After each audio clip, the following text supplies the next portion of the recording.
and welcome to the Inclusion Solution Live podcast. On today's episode, we'll be taking a deeper dive into the data chapters of the Winters Group's new book, Racial Justice at Work, Practical Solutions for Systemic Change. My name is Gabby Gonzalez, and I'm so excited to be here with founder and CEO of the Winters Group, Mary Frances Winters. Mary Frances, how are you checking in today? I'm checking in great. I'm so excited for this conversation. I'm just feeling really, really good. So thank you for asking. And you're checking in how, Gabby, my co-host? How are you checking in? I am excited as usual. I'm very excited just because I love that we're going to be discussing data in depth today. And we have those two amazing chapters.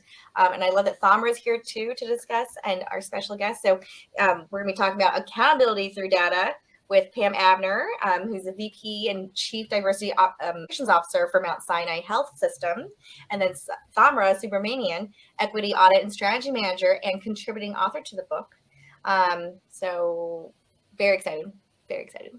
Yeah, Gabby, and you are always excited. I love that about you. You have a really, really positive spirit. So that makes it wonderful to work with you. Thank you. So shall we get started? Absolutely. Let's go ahead and dig in. We'll see how our guests are checking in today. Doing well. Happy to be here, honored to be here. Thank you for including us in this discussion, us being Mount Sinai Health System, our perspectives. Thank you. Thamara, how are you checking in? Your excitedness is just rubbing off on me, Gabby. I'm excited now too. I was first just peaceful and chill, but now I'm excited. So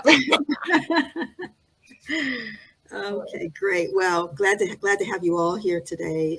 These episodes are really enlightening, and we know that they provide really some tactical ideas and ways to get at this issue of racial justice. And so Pam Abner, we've known each other for a number of years now, and I just want you to start by telling us your story. You know, who are you? How did you get into this work?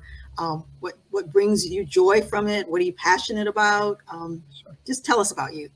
Sure. So, you know, if I start to think about telling that story, it might take a long time because I've been doing this work for a number of years, but I'll frame it as best I can. So the very early start, probably like many in healthcare, and I'll speak from the healthcare perspective, folks weren't really thinking about DE&I. Definitely, it was more back in 2005, 2006 when I started. I was within human resources at a different organization, and it was really one of those things where the CEO at the time said we need somebody to focus on diversity, but it was really just about the numbers and leadership. And I shouldn't say just but about the representation of leaders in the organization. So that was kind of dropped in my way. I think that people cared, but I don't think people understood the ramifications, what it really meant to the business. It was more satisfying, kind of the call to how come we don't have more people of color at the table. That was fine. But I knew that once they gave me that little piece to start with, I said, well, what else is out there? And so I, on my own, kind of started literally looking around the country to see what others were doing, other companies, other businesses around DE&I. So I went on my own learning journey and started just bringing forward all different aspects and thinking around DE&I just to expand it. So it wasn't just narrowly focused on representation. So if we fast forward more recently to where I am at Mount Sinai Health System, where I joined in 2013, the end of 2013, by that point, I had really kind of coalesced or brought together many pieces of diversity management best practices. So supplier diversity, thinking about education, mentoring, community engagement, many different pieces. And so we continue to build on that today at Mount Sinai Health System and the work that I do and lead. And, you know, I think today when we think about DE&I, it's now everybody's thinking about it, right? You can't get away from it. A lot relates to what's going on in our communities, what's happening, you know, from a social justice basis, the outcry from people. And we really, in organizations, they're not going to succeed. They're not going to get anywhere if they don't bring this to the forefront. People are having difficulty doing that, but it's totally necessary. So now this has become my passion. So yes, it's my job, but it's also my passion. I can't tear myself away from it if I wanted to, because in my own personal learning, realizing how deeply, I would say, troubled systems are, and in terms of the need to address this work, right, this body of work. So I'm fortunate. I always say I'm blessed to have been to have found my way here or have been placed here. I always say things happen for a reason. I appreciate the opportunity to work with individuals such as Mary Frances and her team to help on this and just working with people across the country, wherever they may be, to really drive the tenets of DE&I, and especially focusing on equity now to bring that forward. So that's kind of who I am and my journey. Yeah, thank you so much. And you're a New Yorker. I mean, I know you're in New York now. Well, it's mixed, right? So I don't think that any of us necessarily are just considered one thing. I'm in the New York area, yes, but born and raised in New England. So part of me feels like I'm a New Englander. But now in terms of where I want to be, yes, the greater New York area. And I have a Caribbean background as well. So it's a mix, right? Everyone's not just one thing. But yeah, Right. definitely I think when we first met, Mary Frances, and started working together, I was always kind of like, boom, boom, it's like, whoa, you were calmer, more. And it's like, whoa, what is this woman? So maybe it was the New York thing. Not the stereotype, but I was like, okay, yeah, New York people, right? I don't know if that's a New York thing or if it's a me thing, quite frankly, because I think some things are just personality. I think I would still have the same energy even if I were back in Massachusetts where I grew up. Yeah, well, I love your energy. I absolutely love your energy, and it's been wonderful working with you. So when you hear this term racial justice, which is fairly, it's not a new term per se, but it is a new term in terms of it gaining, just gaining popularity, particularly since the George Floyd murder. So when you hear the term racial justice, what comes to mind for you? What does it mean for you?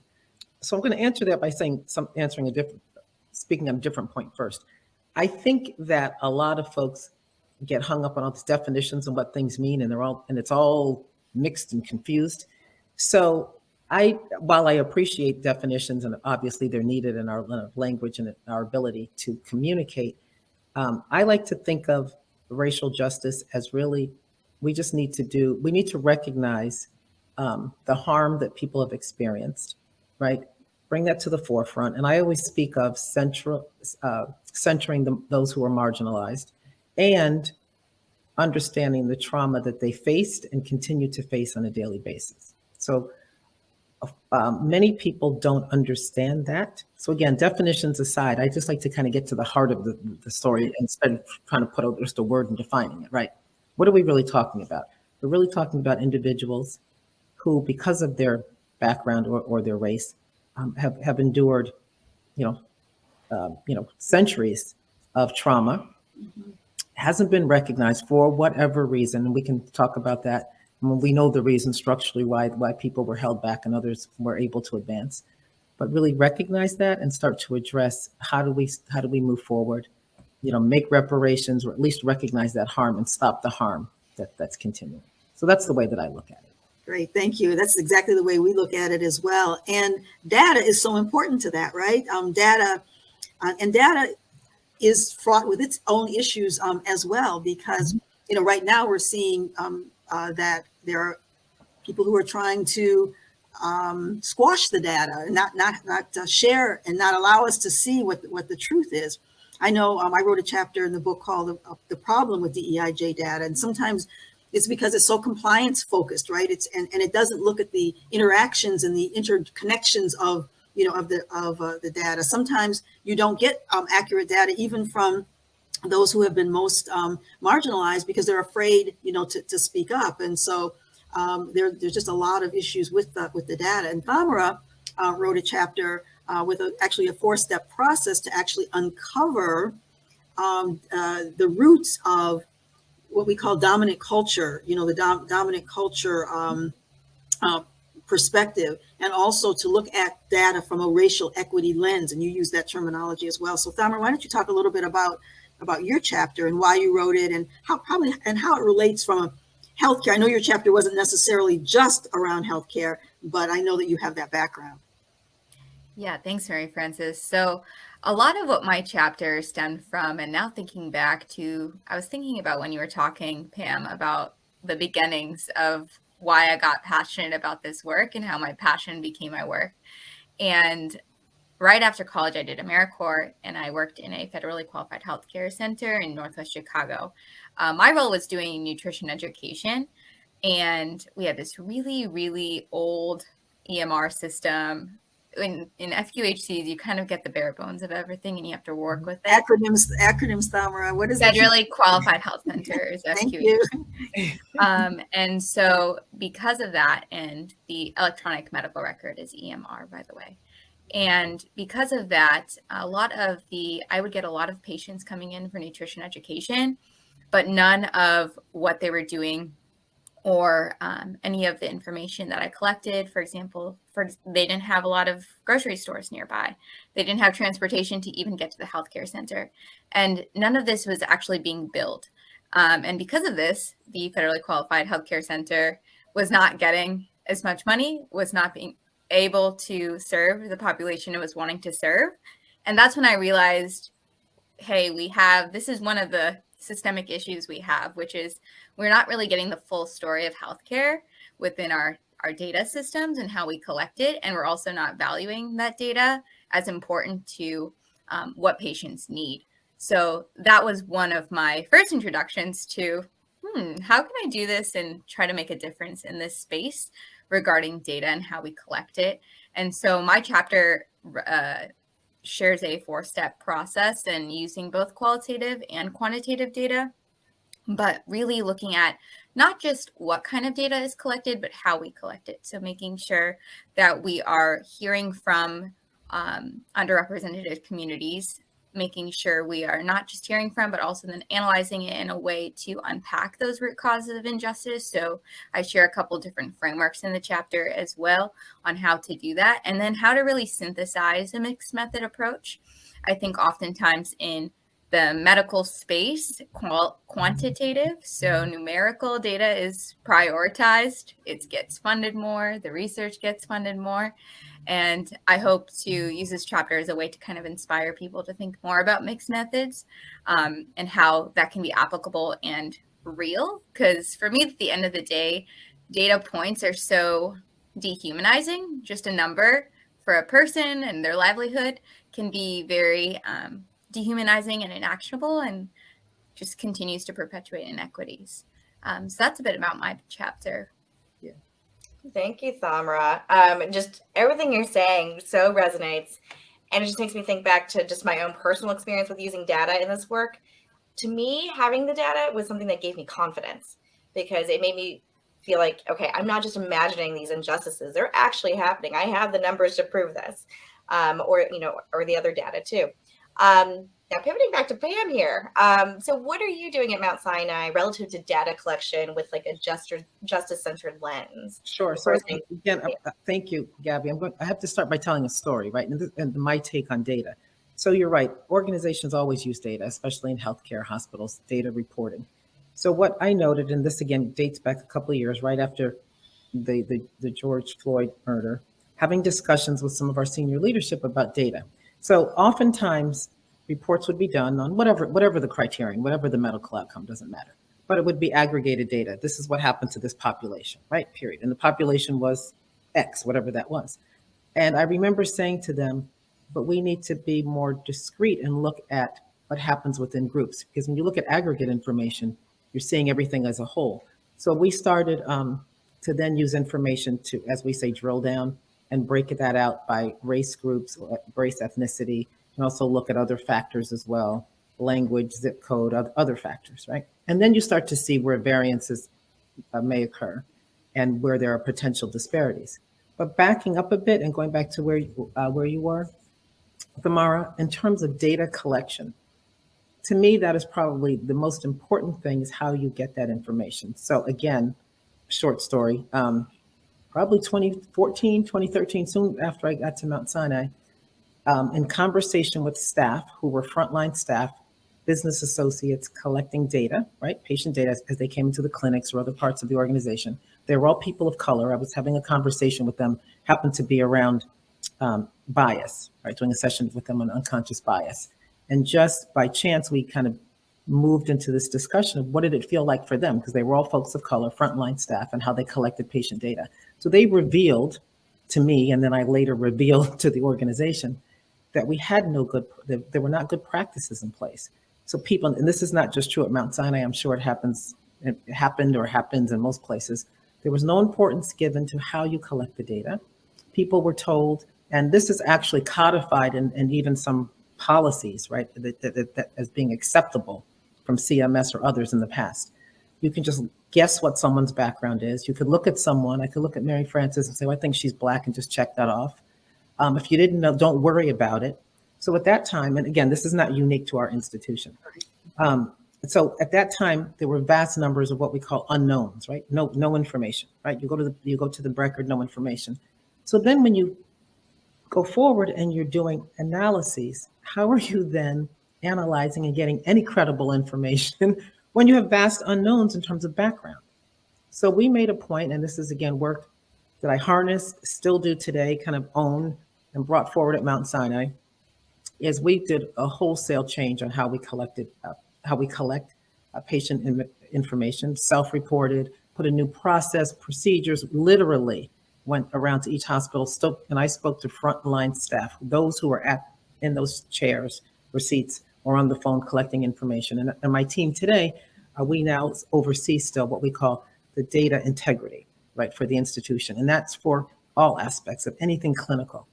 And then from that point, you then have the foundation where you can then start to do the analytics, right? Then you can start to work on all the other things where we want to see if there are variances, if we want to see what's going on.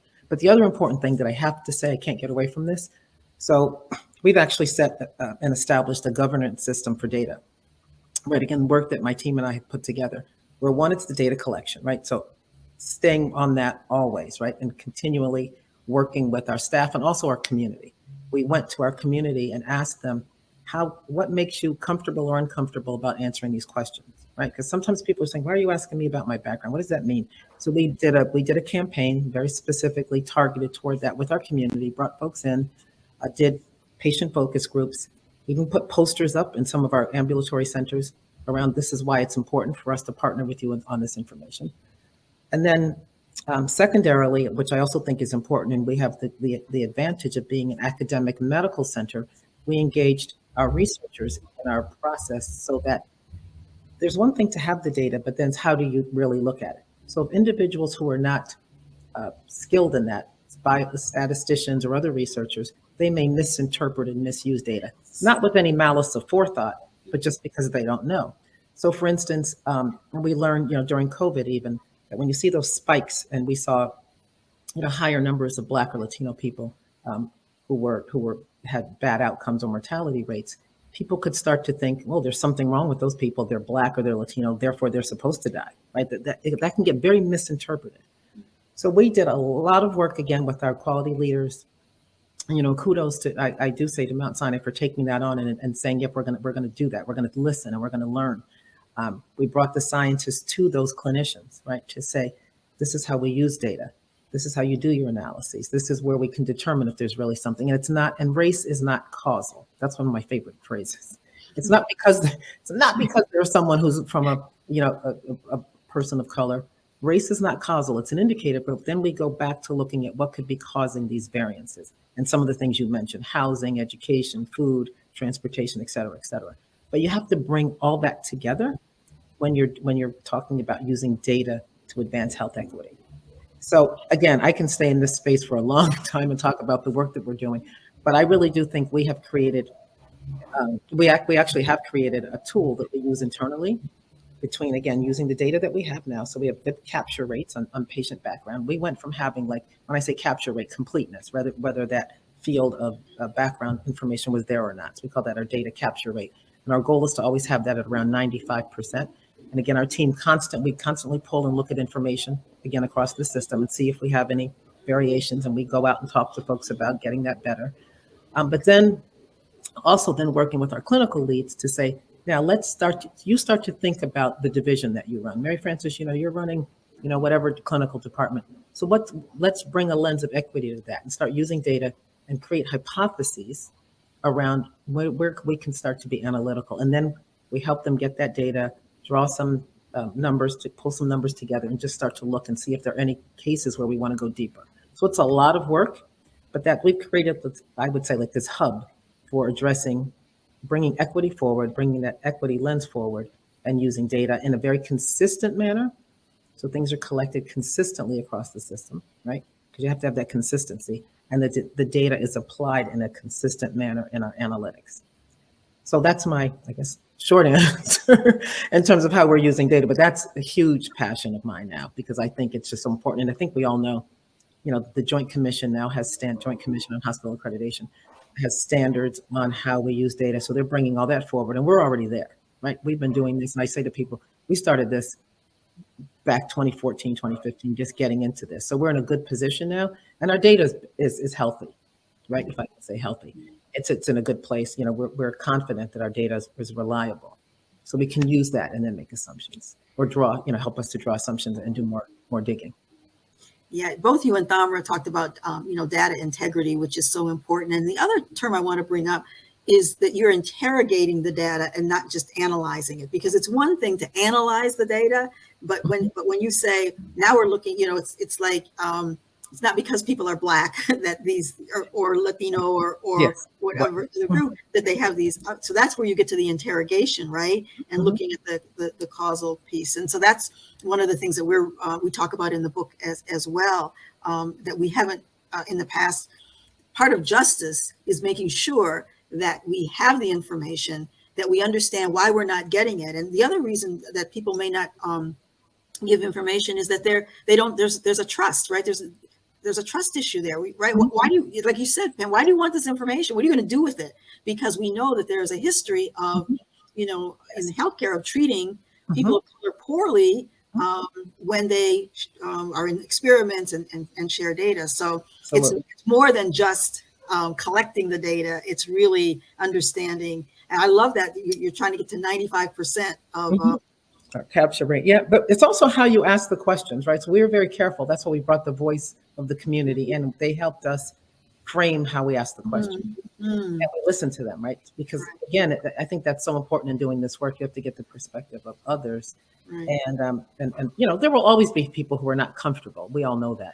But for the vast majority, we were able to help them, understand, and we communicate that out. It's in our posters, it's in our forms. It's but the language is more inviting in the way that we frame the questions. Could you give us an example of that? I love the idea of the framing.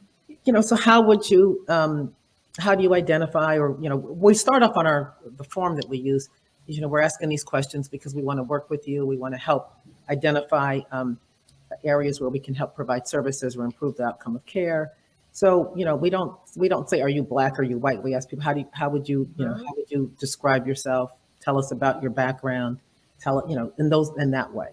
A lot of times it's considered asking like more of an open-ended question versus saying, when you say to somebody, are you this or are you that, right?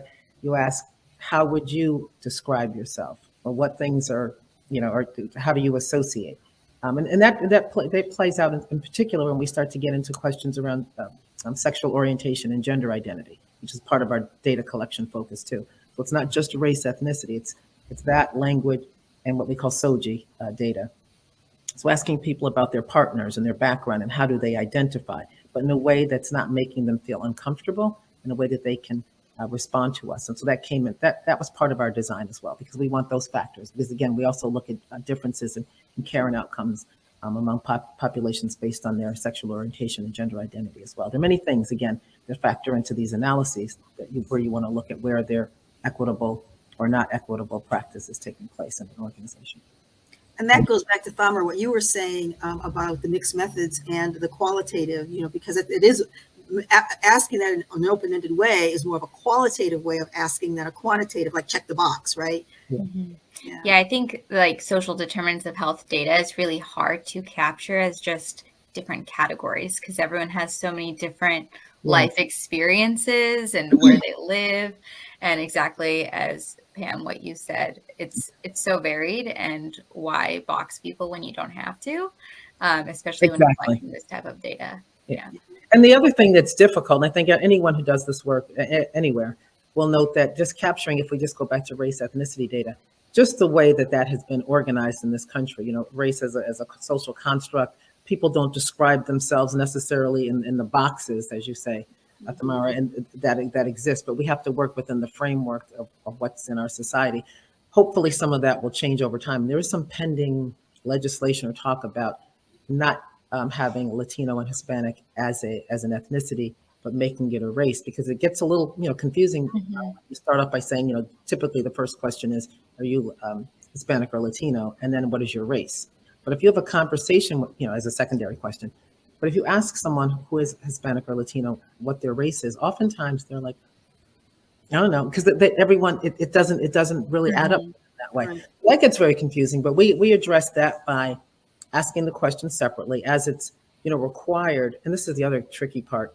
We collect these data as we do at our institutions, but we also then have to report out on patient information to other bodies like CMS. So you have to work within the confines of other regulatory agencies. Otherwise, they won't be able to get your data and use it. So it's a little tricky. So that's why we continue to keep the ethnicity question as we do. But when we do our reporting on outcomes, just internal reporting, we pull that in and treat it as a race so that we're capturing it. So otherwise they'd be left off, right? Because it's not considered as a race. So then you wouldn't have the Latino and Hispanic in your reports if you didn't pull that back in as a race field. So it's a lot of complex stuff. But I have to tell you, I love sitting with our data reporting folks and doing the work and thinking around this, just to spend hours thinking about how are we going to do this. And actually, I was just speaking to one in particular. I won't say the person's name, but if he happens to ever listen to this, he'll know who I'm talking. He knows it's him. And Mary Frances, you know who it is. That we spent hours really just talking about how are we going to use this information and the coding, and then what I call the data geniuses go and figure it all out. But it's a lot to think about, because you have to talk. You have our internal reporting, and then you have to report out to agencies and others who require data to come in a certain way. So this is really complex, and thank you for sharing the complexity. And so because it is so complex, what kind of resistance do you get? Or do you get resistance? Maybe I should ask it that way. Maybe you don't get any resistance. Well, I will tell you at the beginning, again, you always like to tell a story. I like to tell a story of progress, right? So in the beginning, huge resistance. So things were said to me when I was literally running around saying to people, we've got to do something about all these unknowns, and the fact that, the story that I told earlier about our business associates being told this is not really a priority for your work. So the resistance was folks saying, this again, years ago, we don't have time to have our staff, collect this. Oh, it's not that important. I remember saying to even our data folks, we're gonna address this and start to do better. And people were like, "There's no way. That's all this stuff is. There's just too much information that's missing. How can you even address that?"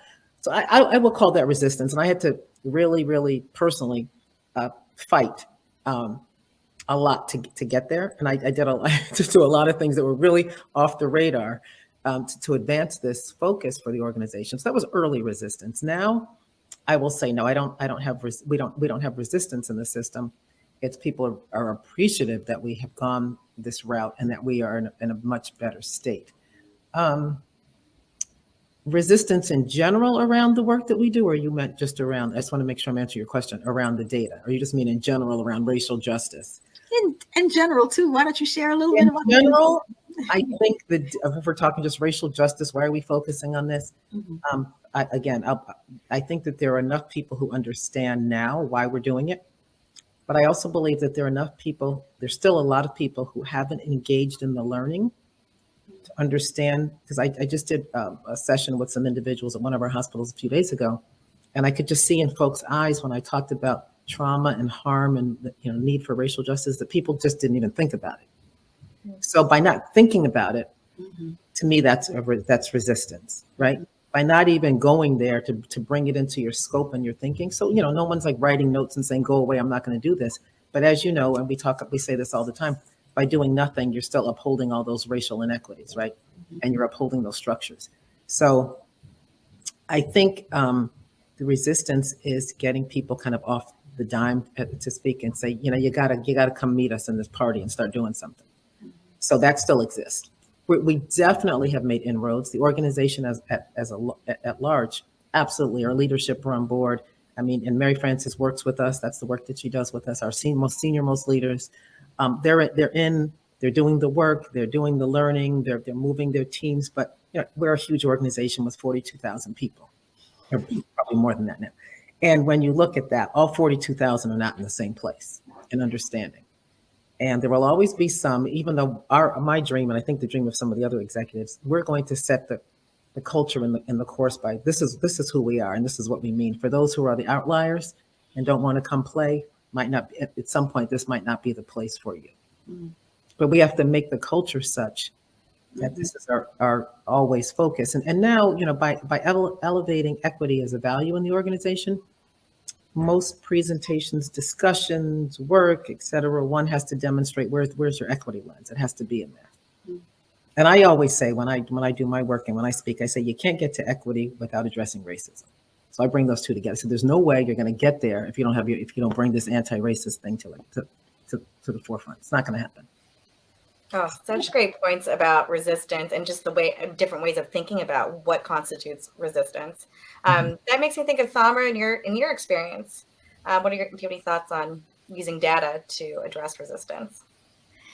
It's really interesting because I think resistance shows up in different areas of data. So there's resistance to the data collection process itself. There's resistance to the findings itself, and then there's resistance to implementing the findings. And I think we run into all of those aspects quite a bit at different capacities, no matter where you work. I think for me, though, navigating that resistance comes kind of twofold with really questioning when people ask a question, for example. So if I'm sharing some key findings and someone's asking me a question about it, questions fall into buckets of curiosity, like, oh, I'm genuinely curious about this, I would like to learn more. Or there's the questions that are skepticism, that are, I am questioning you because I don't think this is real. Yeah. And I think differentiating that as a DEI practitioner in my head has been very helpful to better engaging and getting to know what people need to manage that type of resistance, and also calling that out when people share that. I think sometimes we let a lot of people get away with asking questions when they're just questioning instead of asking for curiosity, but then really engaging with those people who are asking things out of curiosity to help them learn more, because that also is a big aspect of it too. And then I think, and one other aspect I've been thinking about more about navigating resistance is that openness to sharing data. I know Pam just talked about this as well, but a lot of times people don't want to provide information or do an interview or do a listening session because they've maybe shared these things before and nothing has happened. So being more transparent as organizations on what that data is super important, I think, for sustainability to continue to collect that consistent data long term. So those are two aspects, but yes, I think resistance can come at any stage of the data process. Absolutely. Yeah, Thamara is speaking of some of the equity audits that the Winters Group conducts. So we do conduct quite a few equity audits. We're not doing that make it clear, we're not doing that for Mount Sinai Health System, but she's speaking to other clients where we're collecting data, and sometimes they don't even have the data that we're asking for.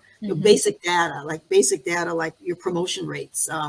And they're saying, I just was in a situation yesterday where they're saying, we, until this year, never collected data on promotions. Well, how are you going to look at equity? We talk about the lack of upward mobility. How are you going to look if you haven't even collected the data? So the resistance, that's really a great way, Thamara, that you've outlined at those, how that resistance can show up differently. Mary Frances, I just want to add to that, and looking at data sometimes around representation, right, in the organization. The resistance could be that people don't want the story to be told where things aren't happening as they should be as well, right? So there's that little bit of people not necessarily being ready to deal with that reality of where problems exist, and we see that. Well, you know what? I even had a lawyer one time say that to me. They were resisting actually even doing an audit, and they said, yeah, because if we find things that are wrong, then we're going to have to fix them. Exactly. And I was like, well, yeah. No, but that's a really important point, and that's why some people don't want to have reports on information. Right. Exactly. Absolutely. That I've heard that as well many times. Yeah. For a number of reasons. Risk mitigation, right? I mean, right? We want to mitigate, so we don't know it. We didn't know we had this as an issue, because when you know it, you have to do something about it. Right. Yep. Yeah. That is a level of resistance we still deal with. Well, this has been a wonderful conversation, and as I can see, and I think all of you who are listening and watching us can see, this work can be It can be tiring. It can be fatiguing. I actually wrote a book called Black Fatigue. It can be fatiguing. So Pam, what do you do to fill your cup? What do you do to manage I don't want to even use the word stress, but to manage the complexity of the work and how it could land on us emotionally? Yeah, that's a tough one because some days are very difficult. So kind of stepping back, like literally just stepping away, going outside, going for a walk, but having making sure I spend time just away from it all, whether that's like literally going somewhere and leaving. And then the other thing is having someone to kind of vent to. So there are certain individuals, and they would know who they are if they're listening. Mary Frances is one of them, who some days it's like, okay, we have to talk about this. And it's more like a venting, screaming session, not screaming, but just that whatever that emotional vent is. And that's helpful and centering. Also, probably a few days a week at least, doing meditation in the morning. There's a group meditation thing that we have at Mount Sinai. A few of us get together. That really is helpful, just early morning meditation. And then I always have just in my own life, exercise, right? Whether it's yoga, biking, whatever, Pilates, just as often as possible. That really helps because it takes you away. And, reading, when we do readings on this work, it's heavy. Like most of the books, like probably the same thing. All this heavy duty, deep, can be depressing reading on this topic. So sometimes just reading something completely mindless also helps. Just a regular old, crazy love story book or something, whatever it is. It's not so deep because some days it becomes very heavy. Yeah, Thamara, I think you're a big reader as well, right? Yes, I was going to say I also read a lot of nonfiction and just very like air in the head. Yes. I have some friends who are trying to get me into their like historical romance book club. And I'm like, guys, I don't do that. And they're really trying to get me to do that. I'm more of a true crime person. I love a good murder mystery or like true crime TV. But yeah, I think taking care of myself comes in those different avenues as well, Pam. A little bit of outdoors, people I can talk to. My partner's in medicine, so he has his own can of things that he'll bring home, and I have my own can. So sometimes it's a lot, and our dog yells at us because we're too loud. But definitely just spending time with my friends and family, and just being able to like reground myself and also reflect on my gratitude for being able to do this work as well, which I do not take lightly. I think it's such a privilege to be able to be in these spaces. 100%. I mean, it has been such a privilege to be here with all of you talking about this. I can't believe what insight we were able to get in just almost 40 minutes. Just the specific examples and the specific actionable advice that people can take and start using now. So thank you for sharing that. So thank you, Pam. Thank you, Thamara. Thank you to our listeners. Mary Frances, a few more words on today's episode? Just thank you. And until next time, continue to reimagine racial justice at work. Thank you. I'm just going to clap for you. Thank you. Thank you.